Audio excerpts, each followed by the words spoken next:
Good morning. I want to invite you to the 24th chapter of Matthew this morning, please. Matthew chapter 24, and we're going to begin reading in verse 36 of that context. Matthew 24, verse 36. It would be a lot better if it were possible for us as a group to go out on a mountaintop where we could, and especially if we could overlook a city, where we could see people coming and going from the city. And it would need to be at a busy time, either perhaps a weekday as people are coming and going from work, because that's where Jesus and the disciples were at the time that Jesus uttered the words that we find here in Matthew chapter 24. They were on the Mount of Olives, looking back at the city of Jerusalem. And they were looking back at the city of Jerusalem during a busy time. It was a holiday, a holy day. It was the season of Passover. And so more people than ever were bustling about the city of Jerusalem, going into the city, retiring from the city to the surrounding villages where they might be staying the night. And so Jesus and His disciples are on the Mount of Olives. They're looking at the city of Jerusalem, watching all the people going about their business. And the disciples had earlier in the chapter made some remarks about how awesome the temple was, how impressive the stones were, and how majestic it was. And you can imagine if this was taking place maybe at sunset with the ivory and the gold and the other things that were part of the building of the temple, the awesome stones, that at a sunset time the temple might have been particularly beautiful. And you're just a bit more sober, aren't you? At the close of a day, maybe a bit more reflective. In particular, during some kind of holiday season when people are accustomed to being together with family, and when there's been happy reunions, and when people who live in a distant part of the empire that you've not seen for a year, you're together. And so all of those would have been a part of the kind of feeling and the kind of mood that would have existed in the city of Jerusalem, and that would have made the things that Jesus says to His disciples here particularly sobering as Jesus talks to them about the last days. As He talks to them about not just the last days, but about the last day. He's talking to them about judgment here. And so imagine, if you will, throngs of people going about their business, people having happy reunions, people being reflective, masses of people together. And listen to what Jesus says to His disciples beginning in verse 36 of Matthew chapter 24. But of that day and hour no one knows, not even the angels of heaven nor the Son, but the Father alone. For the coming of the Son of Man will be just like the days of Noah. For as in those days which were before the flood, they were eating and drinking, they were marrying and giving in marriage, until the day that Noah entered the ark, and they did not understand until the flood came and took them all away. So shall the coming of the Son of Man be. You're going to see as we proceed through the text here that there are 7 pictures that Jesus gives of Judgment Day in this text. And the pictures that He provides for us as He moves through these 7 scenes of judgment, each of them, they're progressive. Each of them adds something to the picture before, and sometimes they're offered by way of contrast. The first thing that I want you to see in the picture that Jesus paints for us here of Judgment Day is that when the Lord comes, it will be a day just like today. It'll be a day just like today. And the way in which He makes that point is to say that it will be just like the days of Noah. The coming of the Son of Man, He says, will be just like the days of Noah. What were they doing in the days of Noah? Well, a young couple was standing at the altar, preparing to spend the rest of their life together, making their vows. A family was getting ready to sit down at the table. A wife was kissing her husband as he was headed off to work. Children were playing in the playground. I mean, people were doing the things that people do every day, and they were not thinking about the fact that today is the day. Today is the day that it all ends. And so the first picture that he paints for us is that Judgment Day, the coming of the Son of Man, will be just like the days of Noah. People will be doing the things that people do, and then the Lord will be here. He'll come. And to anyone that says that there's going to be some kind of signs of His coming, or there's going to be some kind of warning, or that we can prognosticate, or there's going to be any kind of news in the paper, or that we can look in the Middle East, or we can look at what's going on in America, or we can look at what's going on anywhere, all of that kind of thinking stands in direct contradiction to what Jesus says in the text when He says that of that day and of that hour, no one knows. You don't know. And no one does know. He says not even He knows. Not even the Son knows. Not any angel knows. The only one that knows is the Father. It'll be just like the days of Noah, He says. We don't know whether I'll finish the next sentence. We don't know if we'll finish this service. We don't know if we'll finish this day. And we live our days, don't we, with a degree of arrogance in terms of making our plans about what we're going to do this afternoon and what we're going to do tomorrow and what we're going to do next year. James teaches us that we ought to say, if the Lord wills, we'll do such and such. Because we do not know the day, nor do we know the hour. When the Lord comes, He says it'll be a day just like today. He furthermore says that there's going to be two kinds of people. Look at verse 40 and 41. Only two classes of people. And as we go through the remainder of the text, there is going to be that emphasis over and over again that when the Lord comes, there will be two classes of people and only two classes of people. And so he starts that here in verse 40 when he says, "Then there shall be two men in the field, one will be taken and one will be left. Two women will be grinding at the mill, one will be taken and one will be left." When Jesus comes again, there will only be two classes of people. There will be those that are saved and those that are lost. There will be those that are left and those that are taken.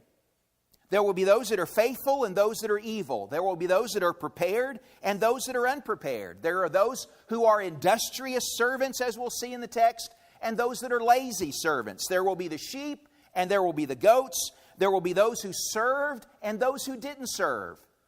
And we all, each of us, falls into one of those two profiles. There's not an in-between. We fall into one community of people or we fall into the other community of people. And he makes the point here when he talks about the two men in the field and the two women, or rather the two men in the field and the two women at the mill, that there is no warning for either the prepared or the unprepared. They're two men that are working together shoulder to shoulder, side by side in the field. And the one who's ready for his coming has no more anticipation that it's going to happen today than the one who's not ready. And the same thing's true of the women that are working in the mill. Neither of them know whether it's going to be today or not. But the difference between the two men in the field and the two women that are at the mill is that one of the men was ready, and one of the men was not, and one of the women was ready, and one of the women was not. There are only two classes of folks. And please note, as Jesus says that in the text here, many times, this text is misunderstood in terms of talking about the notion of rapture, of those being taken as being those that are taken to be with the Lord. But please note in the text that this follows the context of what he said about the days of Noah. And the words that are used there to talk about them being taken away by the flood is the same word that's being used to talk about those that are taken here. Those that are taken are not those that are caught up in rapture. Those that are taken are those that are taken away in judgment, is the point that Jesus is making. And those that are left are those that remain after judgment has occurred. And so this isn't talking about some notion of rapture that will happen before the judgment day. The picture here is one of judgment, and so it is throughout the text.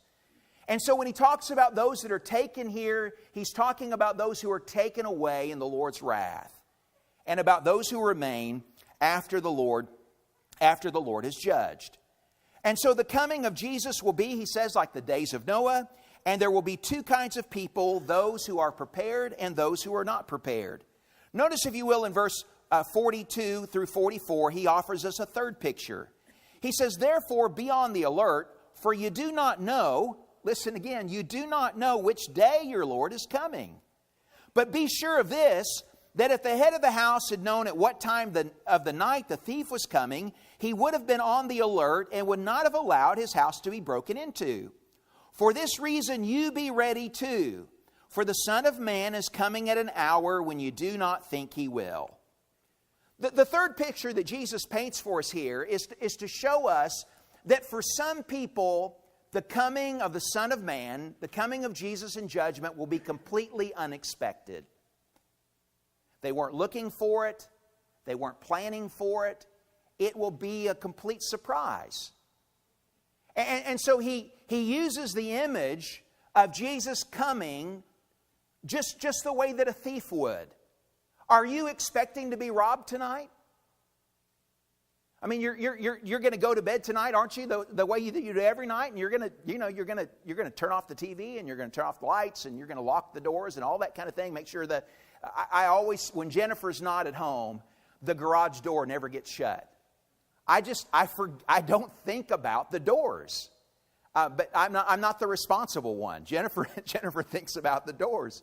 But people who have more sense than I do are going to make sure the garage door is shut and going to make sure the doors are locked and the windows are secure and all those kinds of things. But even though you do that, you're not expecting that a robber is going to come. You're not expecting someone to break down the door or to sneak in a window or anything like that. Well, Jesus says that his coming is going to be just like that for some people. They're not anticipating it at all. They're not expecting it. It's going to be a surprise. Now, I want you to see the folly of us taking all the precautions we do to protect our property, to insure our lives.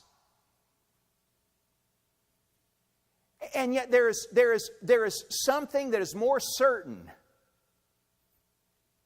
than a thief breaking into your home, or a crash in the stock market, or some malady overtaking us unexpectedly. Jesus is going to come.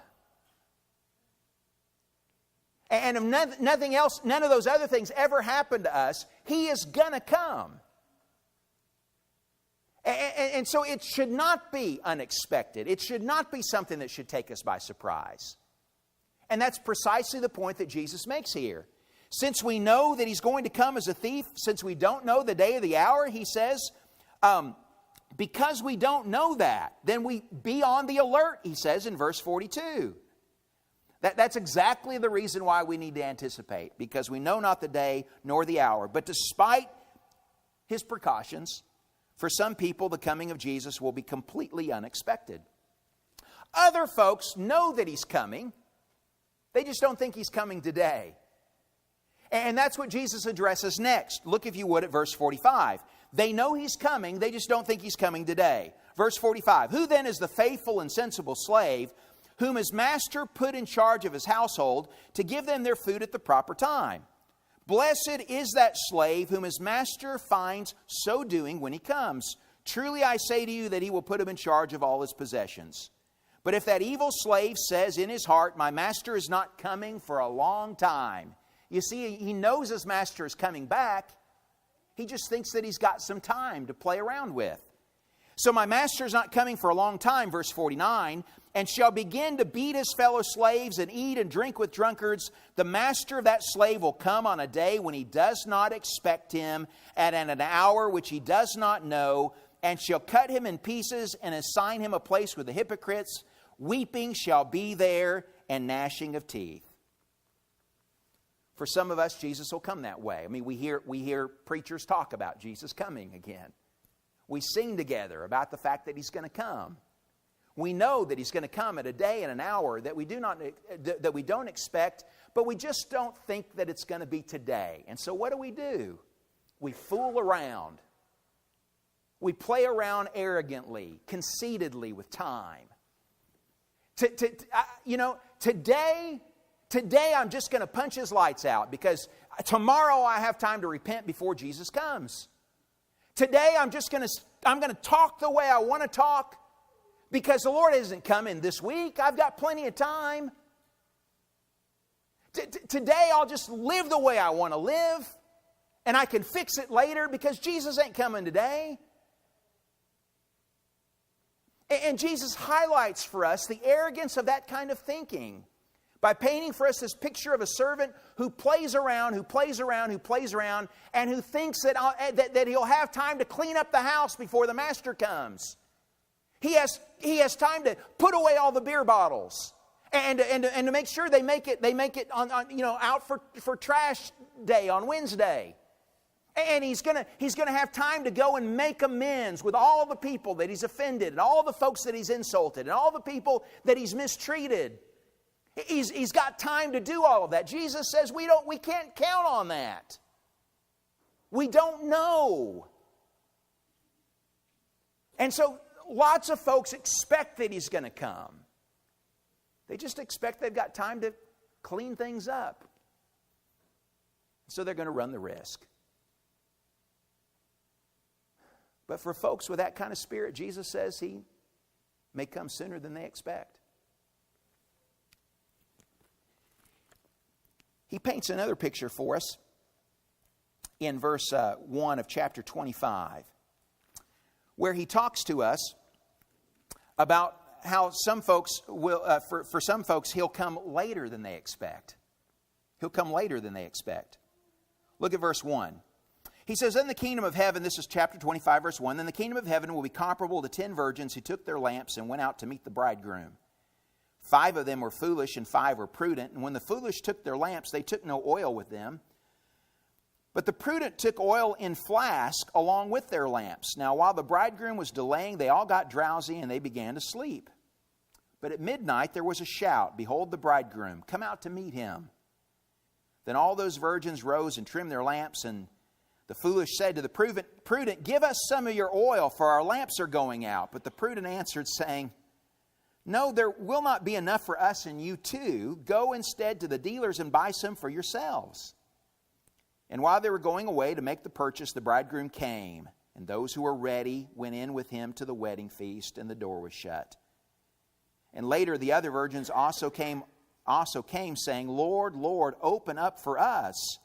But he answered and said, 'Truly I say to you, I do not know you. Be on the alert then, for you do not know the day nor the hour.'" I want you to see that we got two groups of maidens, two groups of virgins who are all ready for a wedding feast. All of them expect that there's going to be a wedding feast. They all know that it's going to come, right? And all 10 virgins have made preparations for the wedding feast. So, all 10, the ones that are called foolish, they got ready. And the ones that are called wise did some things to get ready. But the difference between for all of them, the wedding feast was delayed. For the foolish ones, it was delayed. For the wise ones, it was delayed. They all went to sleep. All 10 of them went to sleep because the wedding feast started later than they expected. But for the foolish ones, the preparations they made were preparations that they thought were just enough. Do you see that? I mean, they were counting on the fact that it was going to come early. And so they did just enough. Just enough to get them through. What made the wise virgins wise is that they were prepared for every eventuality. They were prepared if the Lord came soon or if the Lord came late. If He came today, they're ready. If He comes tomorrow, they're ready. They prepared for every eventuality. And so that's the difference between the foolish virgins here and the wise virgins. And as they go to sleep, the wise are ready. The foolish are not. And so when the cry comes, behold, the bridegroom approaches, then they all wake up. And the foolish say, we're out of oil. The wise have enough oil. But the foolish say, we've run out of oil. And so give us some of yours. And they can't borrow that from them. Because there's not enough for the foolish to give them their oil and for them to have enough too. There's some things that we can't get at the last minute. There are some things that we can't borrow from others. Listen, brothers and sisters, if you're not working on your temper right now, when are you going to start? If you're not working on the trouble that you have with taking your thoughts captive, when are you going to start? If you have trouble with pride, or if you have trouble with covetousness, if you have relationships that are broken that you need to mend, when are you going to begin that? Are you going to do it on the way to the judgment seat? Our lamps need to be filled up. We need to keep them burning bright. And we can't wait to the last minute to get our affairs in order. We can't wait to the last minute to start working on our character. We start today. And there is no commandment that Jesus has given us that you can't start on today. Is there? Amen. So start. Start today. And learn from the wise virgins here, who were prepared whether He comes today or whether He comes tomorrow. He says in verse 14, "For it was just like a man about to go on a journey, who called his own slaves and entrusted his possessions to them. And to one he gave 5 talents, and to another 2, and to another 1, each according to his own ability. And he went on his journey. Immediately, the one who had received the 5 talents went and he traded with them, and he gained 5 more. And in the same manner, the one who had received the 2 talents gained 2 more. But he who had received the 1 talent went away and dug in the ground and hid his master's money. Now, after a long time, the master of those slaves came and settled accounts with them. And the one who had received the 5 came up and brought 5 more talents, saying, Master, you entrusted 5 talents to me. See, I've gained 5 more talents. His master said to him, Well done, good and faithful slave. You were faithful with a few things. I will put you in charge of many. Enter into the joy of your master. The one also who had received the 2 talents came up and said, Master, you entrusted to me 2 talents. See, I've gained 2 more talents. His master said to him, Well done, good and faithful slave. You were faithful with a few things. I will put you in charge of many things. Enter into the joy of your master. And the one also who had received the 1 talent came up and said, Master, I knew you were a hard man, reaping where you did not sow and gathering where you scattered no seed. And I was afraid. And I went away and hid your talent in the ground. See, you have what is yours.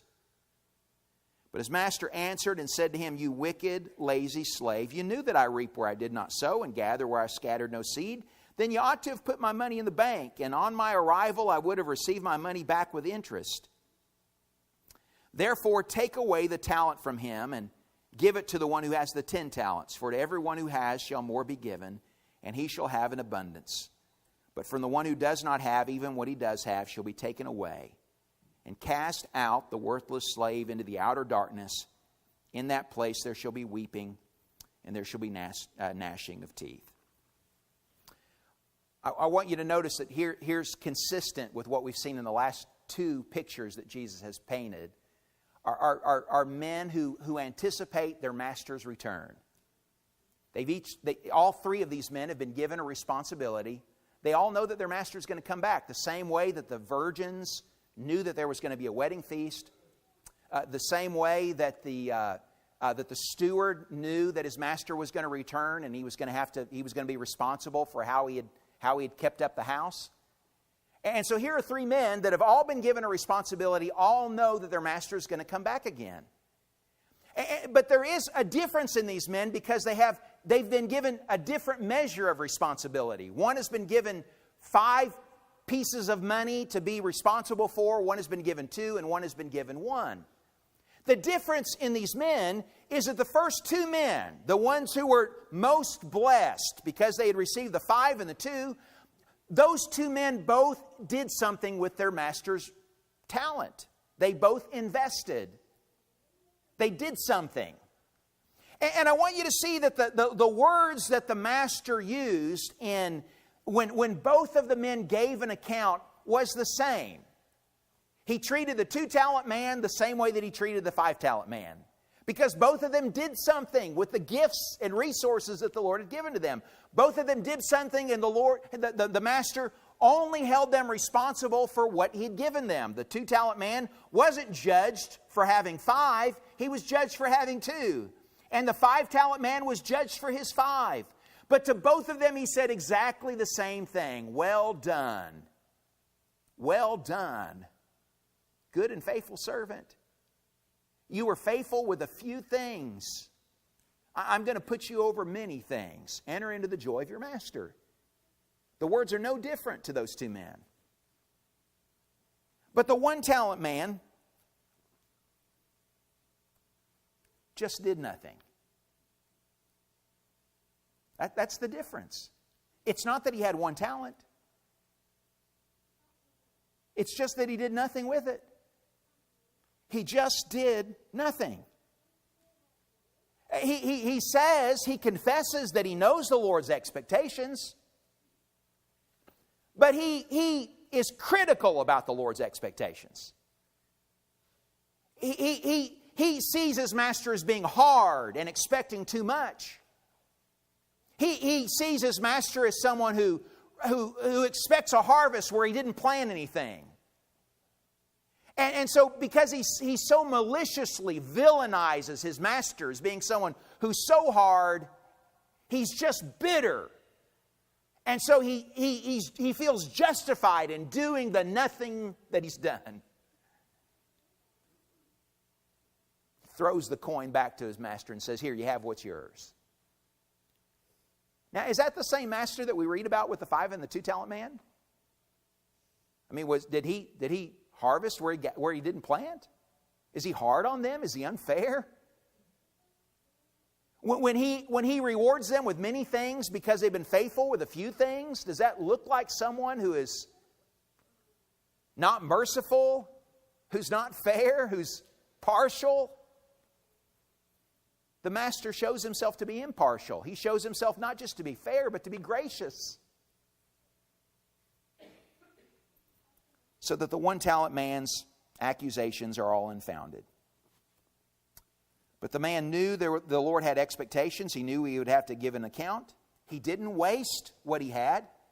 There's a difference between him and the steward who beats his fellow slaves and who has beer bottles all over the house. The 1-talent man didn't do anything. He didn't do anything. He didn't go and squander his 1 talent. He didn't go and waste it in profligate living. He just sat on it. Jesus says that when he comes again, there are going to be some folks who didn't take their 1 talent and do something wicked with it. They just didn't do anything with it. They didn't do anything bad, but they didn't do anything good. They just took what God gave them, took the time and the resources and the gifts, the opportunities, and just sat.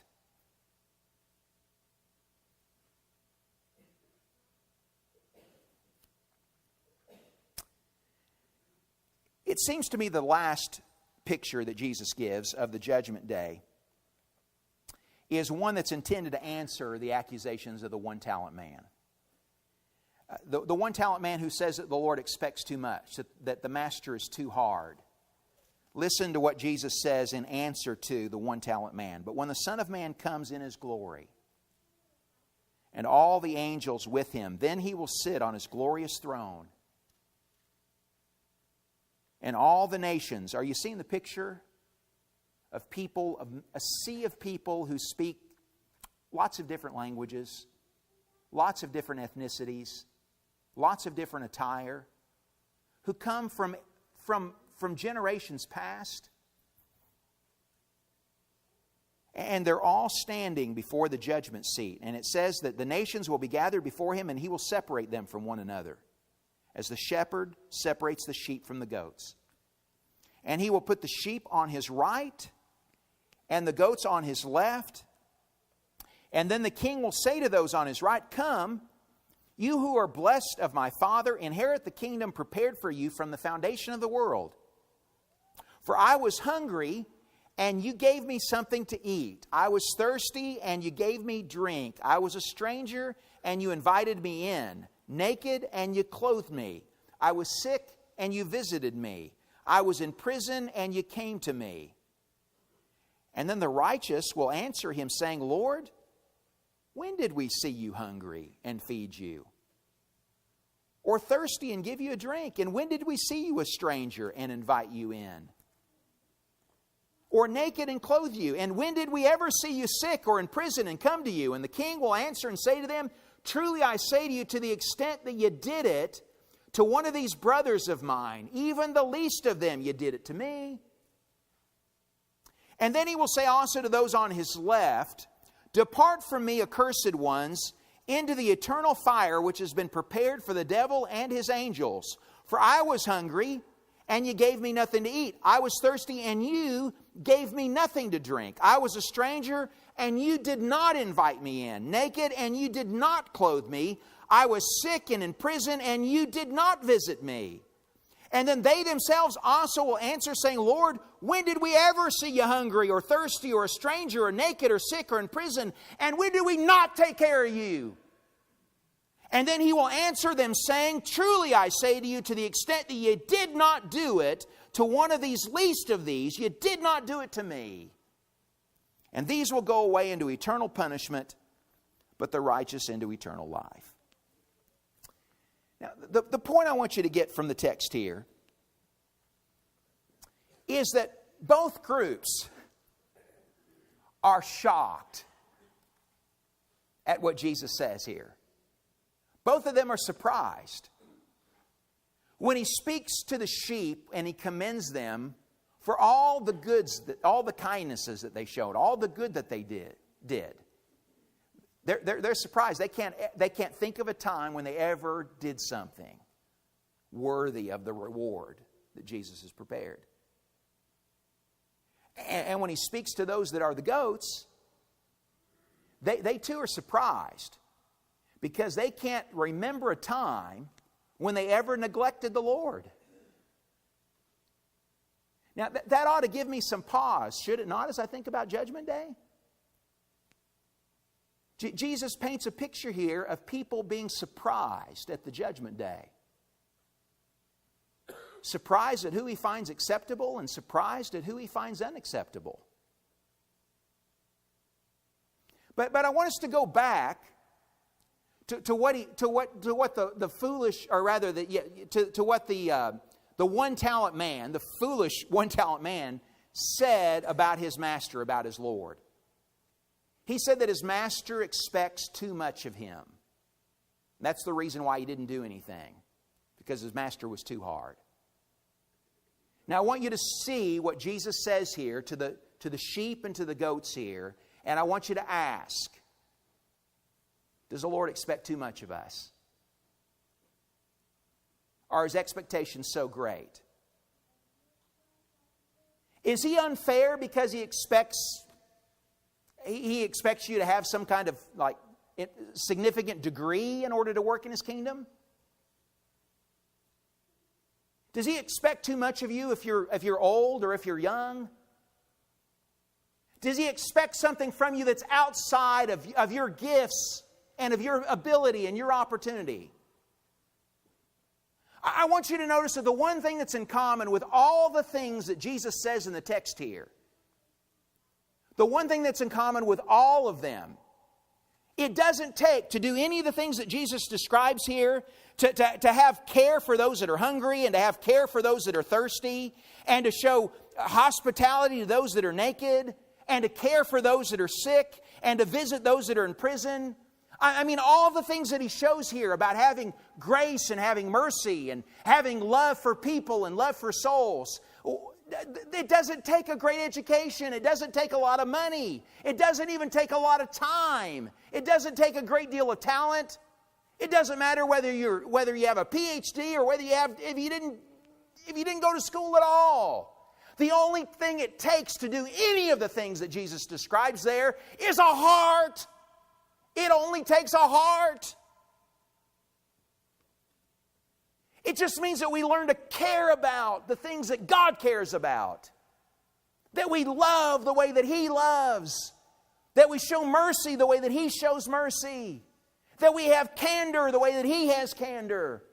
That we fill our lives up with the kinds of things that He filled His life up with.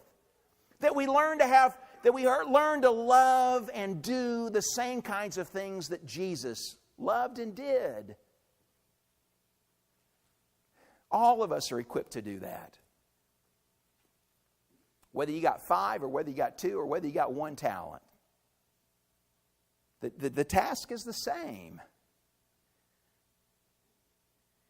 And the sheep here, they spend their days doing that. And when they spend their days doing that, they look at what they've done and they think, well, I didn't do very much. And that's right. When you've done all those things, you ain't done very much. The goats hear the things that Jesus says and they scratch their heads and they can't imagine a time where they ever failed in their duty. But they missed it. They didn't see their purpose and what God's purpose for them was. We do not know the day and we do not know the hour. So we need to do all we can while we can. We need to do all we can with what we've been given. And we need to do everything we do as if for the Lord. Because that's who it's for. It's for the Lord. There's a story that's told about 3 angels. Not good angels. These are ministers of Satan, and they are strategizing about how to deceive mankind. And one of the bad angels says to Satan, let's go and tell people that there is no God.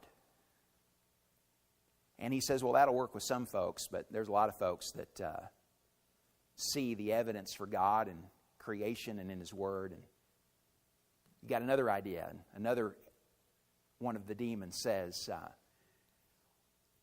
let's tell folks there is no hell. And he says, well, that'll work for some people. But there's so much bad in the world that people are they're gonna reason that a just God has got to do something about the evil in the world. And so that won't work for everyone. Have you got another idea? And the third demon says, let's just tell folks that there is no hurry.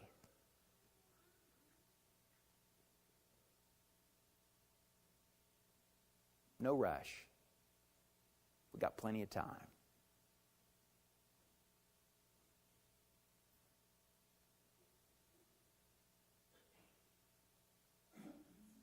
Hurry. Start today. Get ready, because He's coming. Won't you come as we stand and sing?